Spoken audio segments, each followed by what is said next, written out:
All right. We're going to do a little bit of different um, atmosphere. Dim down the lights and see what happens today. Guys, thank you for joining our live event. My name is Jader. I'm the founder of Black Label Closers, an organization dedicated to help people become effective, highly effective closers in the art of high ticket sales. If you're looking to close deals for up to 50, 70, 80,000, 20,000, 5,000, this is the place to learn, all right? We are going to, I want to address the companies today. I want to address you, the sales team leaders, because I think it is very important that you guys minimize the risk when you hire people. The ratio to be able to find a decent closer, I'm not even talking about a superstar, is very low, right? So you hire, and here's one of the things that I when I train and I help companies build their, they're looking for $200,000 a week or $500,000 a week, right? It depends on many factors, especially if you're, there are so many different products and services out there that sell really high tickets, right? Investment opportunities, done for use, I said for yours. No, I think I said down for use. Um, Coaching programs, mentorship programs, venture investment opportunities where you are on the field. The more a company's involved, you guys know, the more you're going to charge for those services. And we're coming into a very special time in our history, in the history of high ticket sales, because more than ever, people are looking for a way to be able to maximize their opportunities. Okay, and opportunities to be able to make money other than a job. People are afraid. They're afraid. They're afraid because, well, you guys know what's going on in the economy, a recession. They talk about how we're not in a recession as per the official narrative, but we've been in a recession for a very long time. Probably the longest recession in American history and in the world, right? Now, I want to talk to you guys about the hiring process and what it is to be able to minimize the cost of finding good salespeople. For every 20 people that you hire, you are going to find one closer. And if you're hiring people without experience, you have to establish your priorities, right? Do I want to hire somebody who doesn't have experience but has the potential? Now, judging potential is really difficult. I've seen people with all the potential not adding up to anything, because when most people find a job, a sales opportunity, right? If they are and they have a caliber of social value, if you know what I mean, they're probably waiting out another opportunity. So when I finished college, I was looking for a way to be able to enter the field of what I went to school for. So I decided to camp out with sales. But for me, it turned out great. I was a natural, and I was able to start monetizing quickly and find the monetary opportunity that I would have had to wait for years and years, if not decades, to be able to find it in the field that I graduated for. So I found it in high ticket sales quickly. Like the same month that I was that I came into the industry, I was already having weeks for $6,000 in my pocket. Now, in order for you to find that 5%, and let's not even talk about 1%, the numbers get really smaller, right? So if you, out of 20 people, you find one person, right, that puts you at a ratio of about 50%. I'm sorry, 5%. Is that right? About 5%, right? Now, out of that 5%, you're going to find that maybe it's going to take you out of all those exceptional salespeople that are not superstars, but are reliable and are consistent, who still have struggles and problems, but they are consistent. They blank weeks, maybe 1 week, maybe even 2 weeks, but then they recover quickly, and they're consistent. They work hard. Typically, these people that are good, a little bit above average, they're not really good because of the talent. They're really good because they're disciplined. That's they bring results because of the discipline they have. They don't give up. They work hard because they're chasing that. They're trying to catch that paycheck, right? And they do from time to time, but they're not really consistent all the time, right? Then you're going to find that exceptional salesperson who is super consistent. Maybe a person who doesn't work that hard. I'm not talking about irresponsibility. I'm talking about being able to leverage their talent and bring twice the money that everybody else is bringing. That's going to be a ratio out of 5%, probably to 20%. So we're talking about having to hire, and some companies never find it, right?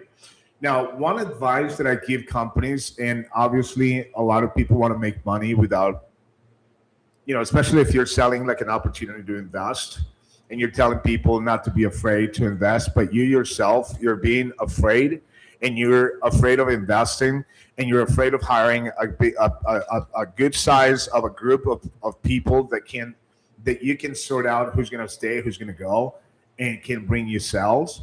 If you yourself are not practicing what you're going to ask, and some people, they want to make money without having the tools, having the money to be able to back themselves up. And they precipitate to open up a business where they're going to be constrained by money, and they just want to hire one guy and see how it goes. Let me tell you why that recipe is not the best recipe. If I just told you the percentages, right? 20%, out of 100 people, 20 people, out of 20 people, you're going to find one person. A 5%, right? If it's 5%, let's say it's 10%. That you find out of 100 people that you hire, you find 10 people that are decently good. But you have to go through 90 people before that. So if you're going to hire one person, you have to be really, really lucky to be able to find one person within the 10% of people. Now, you have to also ask yourself, am I hiring somebody with experience or with no experience in talent?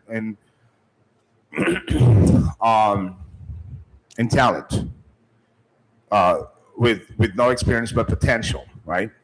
So having someone with potential, it's a risk. I don't know.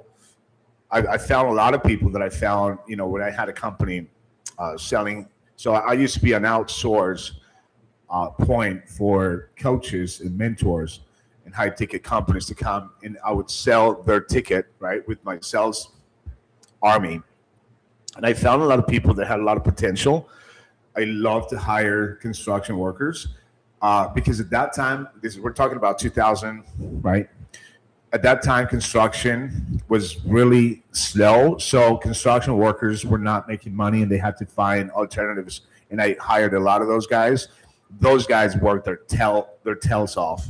I mean, these people were. I had a guy that came at 7 o'clock in the morning and left at 10 o'clock. I had to tell this guy, Peter, you need to come, reduce your hours because you're burning yourself out. And the problem is when you burn someone out, they get sick, they start drinking, they start doing things. I mean, I found that a lot of people found found the relaxation space in things, right? They found relief in things that you know uh, were counterproductive, and so you got to be careful. You can't burn people out. So I had to tell a lot of these guys to slow down. But I hired a lot of people with potential that never made money, right? So you have to ask yourself that question: am I hiring people with potential or talent, right? So I came up with a couple of things that I believe are imperative to the to this process, right? So we're gonna talk about this because I think it's very important that you guys understand what it means to um, let's see.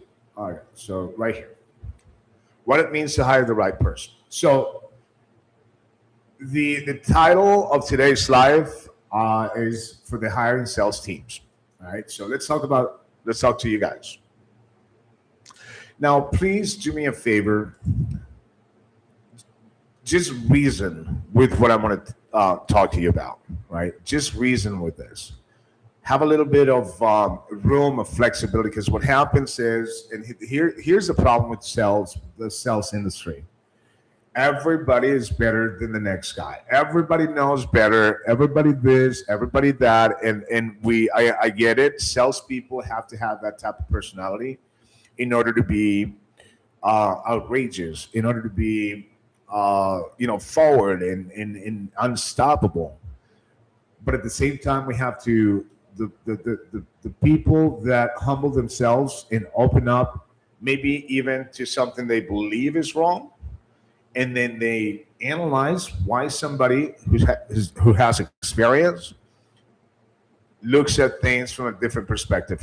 Especially if somebody has a good amount of years, it's not because and I'm going to talk in the first person, right? It's not because I have more talent. It's not because I'm smarter. It's because I've been exposed to more situations than an excellent killer assassin 25-year-old closer, right?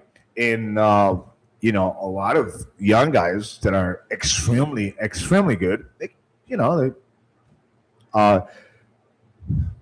I don't I don't think it's easy to beat me in sales, but I know there are people that can beat me and way younger than me. But here's the difference: I have experience that those people with all the talent don't have. So I'm going to share my experience with you, and I hope you can appreciate that. And I say that with all humility, right? But with assertiveness. All right, so we're going to talk about the first one. Do not be distracted by interesting candidates. So you have in front of you a pilot, very good looking guy, looks the part. I could put this guy on a video. This guy has, the confidence. This guy's been, he answers the right questions, says the right things, looks phenomenal for your offer. Typically, guys like that because you have to find the combo. You have to find the right ingredients. Everything has to be balanced out in a person to cherry pick the guys that will make you a lot of money. Somebody with a very straight office background, with a very straight corporate background in the especially if they have office experience where they analyze products, they analyze you know bankers.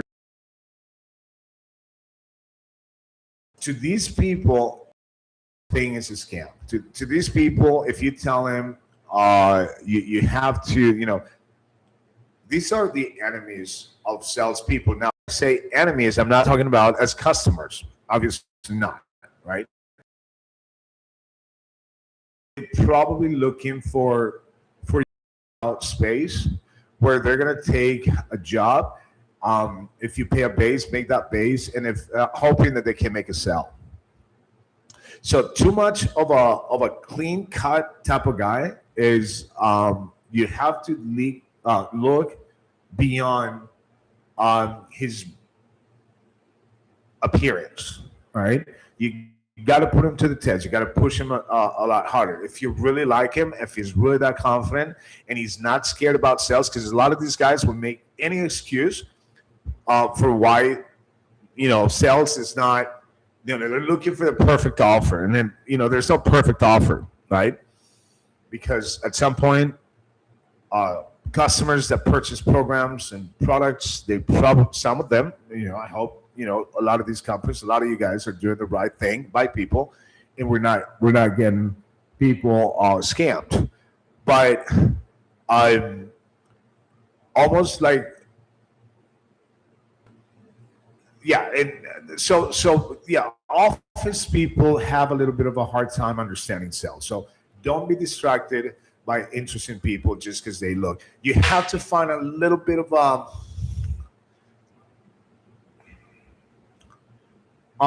what do you call that? What do you call that when someone has that X factor? Maybe a good-looking woman, good-looking dude, very well put, but also someone who thinks outside the box. That's the most important thing. Someone who so I like people that are sarcastic, and here's a reason why sarcasm. And this is something I heard. Sarcastic people, and I didn't understand this um, with words. I understood it because I'm a very sarcastic guy, but sarcasm sarcastic people are people that think in layers. They break things apart. They take things apart, and they're looking at things that most people are not looking at. And they compare. They have the ability to be able to compare and find similarity between an apple and a banana. How somehow they're gonna find what makes those two very distinct fruits, what makes them be very close, and maybe they're going to talk about genetics, maybe they're going to talk about being fruit, whatever, right? So find a little bit sarcasm in them. I think that's important. Okay, so be careful with highly interesting people. Push them to the max if you're really interested in hiring them, and make sure that they're going to be able to measure up to your expectations. Okay, let's go to number 2. Be careful. I like. So this is the title for this one. This bullet is called "Ego Goes So Far." It's good. So now we understand. We know for a fact that ego is a negative thing, right? Ego is a part of the personality that makes people insecure, that makes people arrogant, that makes people disrespectful. Ego is not a good thing, but there are parts of the ego of someone who's egocentric that are good.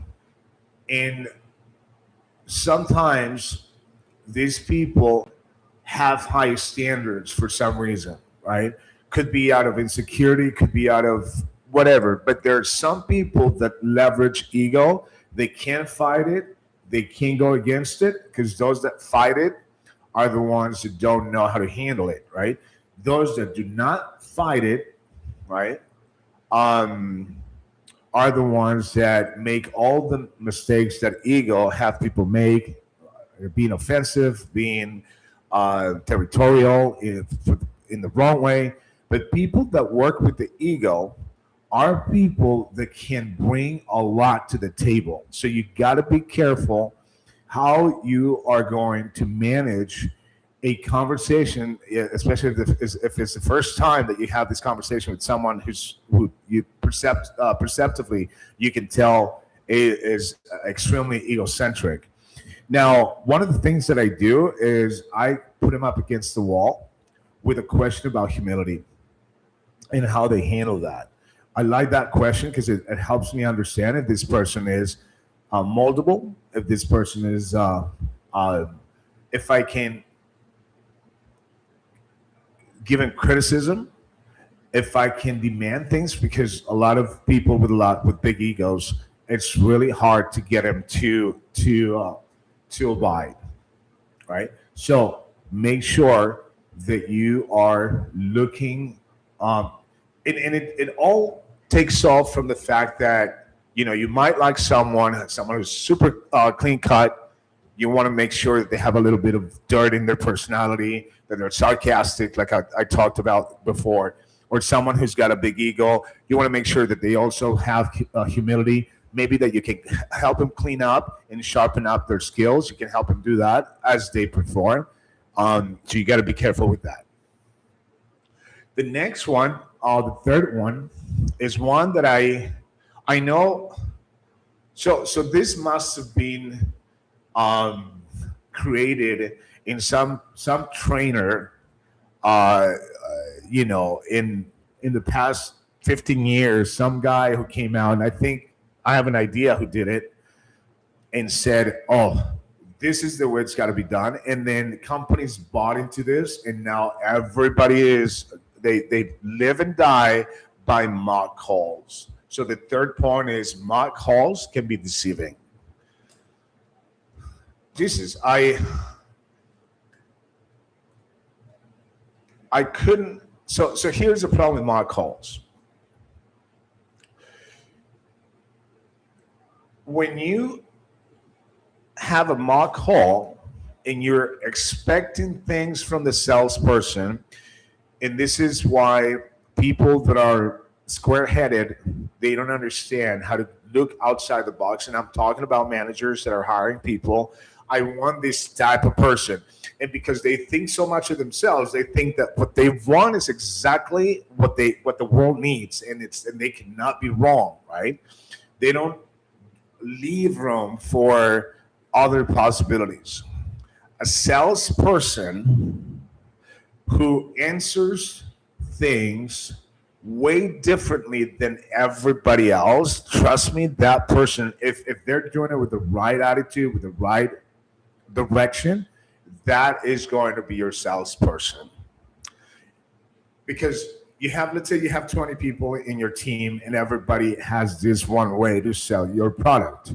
And they have been trained by the same people that trained everybody. So what happens is you think you're making $200,000 and you're making a lot of money, but you don't know, and I'm saying this from experience, you don't know that you're leaving $100,000 on the table, because every single person that's calling the same people, when you have someone call a customer or a prospect, that person has been contacted by the people that they have been shopping around. And the same idiotic comments from the same trainer take place. And as a customer, what you're doing is you're training the customer on how to identify the same shit, excuse me for saying that, but the same shit that everybody else is doing and saying. So, the whole thing about apologizing for something, if I didn't get my book, I'm sorry about that. My apologies. And then they say something, well, I didn't get the email. I apologize. I'm sorry about that. I can see how you feel. Stop saying, if I get someone in front of me and they go through a mock call, I would never put people through mock calls, to be honest with you, and they give me an answer like that, I'm not going to hire them. I don't hire them. I'm just not going to hire them, right? Now, of course, it's a little more, it's a little deeper than that, of course, than what I just exposed. But yeah, I don't like salespeople that say the same thing that other salespeople just because somebody made a lot of money training everybody in the country. Honestly, come on. We have to be smart. We have to transition with the perspective of the customer because customers get trained all the time on how to take us down. Trust me on that. So, um, what if a person nails the mock call? You're like, yes, this person, but that person just trained for mock calls. Because one thing is training for a mock call. Another thing is having someone who's going to come at you out of nowhere, right? Now, the problem with managers sometimes is they have a very experienced person with very, very with a. I'm going to tell you a story that happened. So this one guy had 10, 15 years. I can't remember how it was a person with a lot of experience, and he was one of the best salespeople in every company that he worked for. Always occupy the top ranking spots of best salespeople. All of a sudden, he sees himself in a bind. He needs to out of a job or whatever. He needs to find an opportunity, and he interviews with a guy. It was like a group call, and then they selected four people to go to the next stage. He was one of the ones selected. Talked to the business owner. Business owner loved it, and he gave him all the reasons why he was better, and he said, "I have, you can check my record. I have credentials. I have recommendations. I have anything you want. I have awards. I have this. I have training. I have all the works." The guy could care less about the guy's background. He put another guy who was younger, who was not even half the salesperson this guy was, the quality of a salesperson this guy was. He had him go through a mock call and decided that this guy was not the right person. My friend received an email saying at this point, we had a great conversation, the same bullshit they say. And we regret to inform you that right now we don't find a fit. But I personally think this is the owner sending the message. I personally think that you have a lot of potential. My friend answered back saying, I'm sorry, at my age, I don't have potential. I have track record. Just to let him know, you base everything on the fact that I don't do things. I don't make sales the way you expect me to make sales. I'm more effective, and because I'm more effective, you haven't seen what I can do, and you'd rather go with mediocre salespeople that do what you want them to do, and we're trained by the same people. So you got to be careful who you're judging. Do not put a mock call above a track record. Why is it that salespeople in this industry, in the industry of sales, disregard a track record? I just don't get it. I want to call someone that you worked before with. I think it's laziness. I think salespeople are lazy and they just want to have their opinion because they think their opinion is better than someone who's made millions of dollars in the past. So very careful with that. If you're not the owner of the company and you are the manager, be responsible. You want to grow with your company. And now I want to say this to business owners. You got to be careful with managers. When I had a manager one time, and this guy was going through interviews with people that had tremendous track records who we knew because we were all in the same vicinity in Utah. And some of these people, I knew how great, how freaking top notch they were, but this guy was not hiring them for my company. So I went up to him and I say, "Hey, Jeremy, what's going on with these applications? Why did you not hire them?" And then I found out this guy was not hiring the top salespeople because he himself was afraid of losing his job to one of these guys. So as a business owner, you got to be careful. You got to be on top of because you want the best salespeople. Great salespeople are very, very difficult to come by. And if the manager is going to take is going to take it upon himself to decide that he's not going to hire the best talent out there, I think it's ludicrous and bogus. All right, so be careful with mock calls. Last but not least, here's a very revealing question. If you're not asking for the financial standards of a person, you're not aware of a person's mindset, of a candidate's mindset. So what am I saying here? Here's what I'm saying. I'm going to give you this example. When I was building my first company, my company, I had 60 employees, and we were closing anywhere between $400,000 to $600,000 in sales every week. Before I got there, I wanted to find the best talent. I was looking for team leaders, closers, you name it. So I started doing the interviews myself. I had a couple of teams, 5 each, and a team leader. I hired a third. I wanted to create a third team, so I brought in a manager, and I started doing the hiring for the marketers, right? The closers, setters, etc. And I'm interviewing this guy, and I was asking everybody the same question, but this one guy stood out. And I asked him, "So what's your financial standard?" He didn't understand what I said by that. I said, "What is the minimum in your life that you would not tolerate the standard, the line of the standard of living that you would not tolerate dropping beneath, or below?" So if you're, some people, they know they have to have their bills paid up. That's my standard. I work to have my bills paid up, my credit cards, they build things like that with that, right? They buy houses and stuff. Some other people, my standard, I can never make less than $200,000. That's my standard. I don't, my life begins at $200,000. Some people, $1 million. I want to know what your standard is. What's the standard that you would never tolerate or allow yourself to drop below? And here's his answer. He said, "I would never, ever allow myself to be homeless." I don't know what you think about that, but here's what I think. I think that a person that says that, what does it take not to be homeless? Well, a couple of things.